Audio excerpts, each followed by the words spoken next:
Hey there, listener. We're diving into something kind of unexpected today. Ooh, Fencing for gifted kids. really? Yeah. You requested this deep dive, so clearly something sparked your curiosity. Definitely not the first thing that comes to mind for gifted kids, you're right. Right. But the more we dug into that article you sent, Yeah. the more fascinated we got. It is intriguing, right? Yeah. And I think what's cool is the article doesn't shy away from the challenges a lot of parents and educators face. Mm-hmm. It's that constant search for activities that truly resonate with these bright, energetic kids. Absolutely. And it names some hurdles, too. Oh, yeah. Like what? Like fitting in? Oh, socially. Yeah, managing big emotions, Mhm. decision-making, Mm-hmm. things that can be amplified for gifted kids. And that's where fencing comes and swords and all that. Right. It's a pretty bold claim, isn't it? It is. The article suggests this could improve physical health, mental agility, even social skills, life lessons. Right. On the surface, you see the physical part, right? Yeah. Agility, reflexes. Yeah.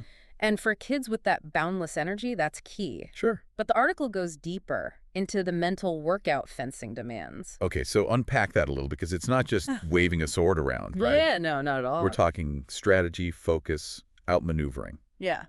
It's like physical chess. Exactly. It's like chess at 100 miles an hour. Does the article get into the specifics? Like, how does this actually play out on the piste? It does, yeah. It talks about how anticipating, reacting, strategizing it hones those crucial attention and concentration skills. Wow. And this is where it gets interesting. It translates beyond the piece. Oh, really? Yeah, the article talks about potential benefits even in academics and self-regulation too. So it's this fascinating link between the body and the mind. Yeah. But I have to admit, the social aspect still feels a little counterintuitive to me. I can see that. Swords and social skills, Hmm. not the first things that come to mind. And yet, that's a key point the article makes. Oh, The power of that fencing community itself. These clubs become hubs okay. for kids with shared interests, Right. providing that sense of belonging that they might not find elsewhere. Yeah. And this is something the article digs into, this idea that for these kids who maybe haven't found their niche, the camaraderie of a fencing club, it's powerful. There's this one example in the article really stuck with me. Oh, yeah. Yeah, a young fencer, Alex. Brilliant kid, but struggled socially, never quite fit in. But when he joined this fencing club, everything changed. Found his people. Interesting. People who got his intensity, his love for knowledge, Yeah. that unique way of thinking, It's like they found their tribe. Exactly. The people who get the joys and maybe even the frustrations, too, of being wired a little differently. Right, and that shared passion for fencing, it becomes this bridge. A connection. Yeah, exactly. And there's this quote from a child psychologist in the article. Okay. They say, for gifted kids, especially those who struggle in typical social settings, finding that activity where their intensities are celebrated, Yeah. not just tolerated, Yeah. it can be huge. It makes a lot of sense. Yeah. So we've got the physical, the mental, now this social piece. Mm-hmm.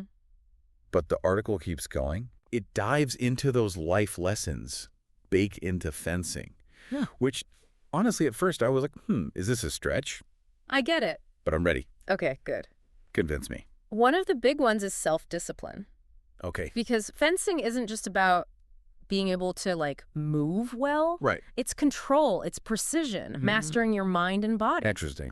It's like learning to control your impulses, which for a gifted kid who might struggle with that could be a game changer. That's a good point. And I remember the article also talked about goal setting. Right. Exactly. How does that tie in? So in fencing, you're constantly setting goals. Okay. Short-term ones within a bout. Yeah. Like, what's my opponent going to do next? Right. And long-term, for improvement, mastering a parry, for example, and reaching those goals, it takes a dedicated practice, focus, resilience. Yeah.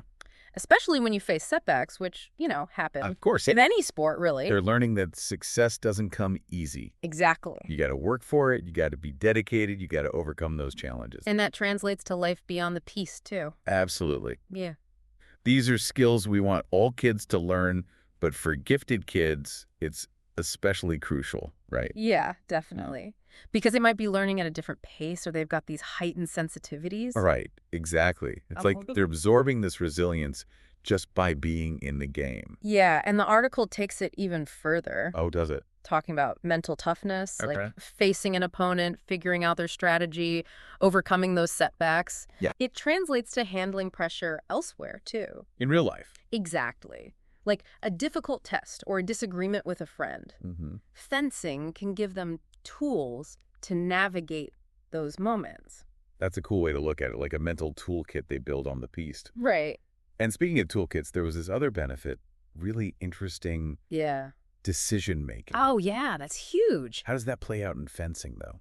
So fencing is all about constant evaluation. Okay. Making choices, rapidly attack, defend, anticipate your opponent. Under pressure, too. Exactly, split-second decisions, just like we make in daily life, right? So their brain's getting this workout, building those decision-making muscles. Exactly. And the article suggests this can lead to more confidence, too. Interesting. Not just in fencing, but in their ability to make decisions, period. Like they're more assertive, more willing to take those risks. Yeah, more trusting of their gut. That's huge for kids who maybe struggle with self-doubt or perfectionism. Absolutely. It's like fencing gives them permission to trust themselves, you know? To make a move, even if they're not 100% sure. Exactly. But let's get practical for a second, too. Yeah, good point. The article talks about safety and how to even start with fencing. Because parents are going to want to know that. For sure, and it emphasizes when taught right with the proper equipment, Right. supervision, it's very safe. Okay, good to know. And what about kids with learning differences? ADHD, autism, things like that. Right, that's definitely something to explore further. Yeah. Maybe Right. talk to professionals who know the child's needs. Makes sense. But there's anecdotal evidence in the article suggesting that the structure, the social side, the physical outlet of fencing, it can be really beneficial for some. I think the takeaway here is it's worth having those conversations. Yeah. Doing a little research, maybe even reaching out to a local club. Absolutely, because who knew? Right. Swords and strategy, Building confidence, life skills. it might be the answer some parents are looking for. It really might be. It's amazing what you discover when you dig a little deeper, right? That's what we're here for. So, listener, as you explore those different options for your child, maybe add fencing to the mix. Give it a shot. It just might surprise you. And hey, if your kid becomes a fencing pro, Uh-huh. maybe we can even have a little duel sometime. I'm down for that. Sounds fun. Thanks for joining us for this deep dive, listener. Until next time.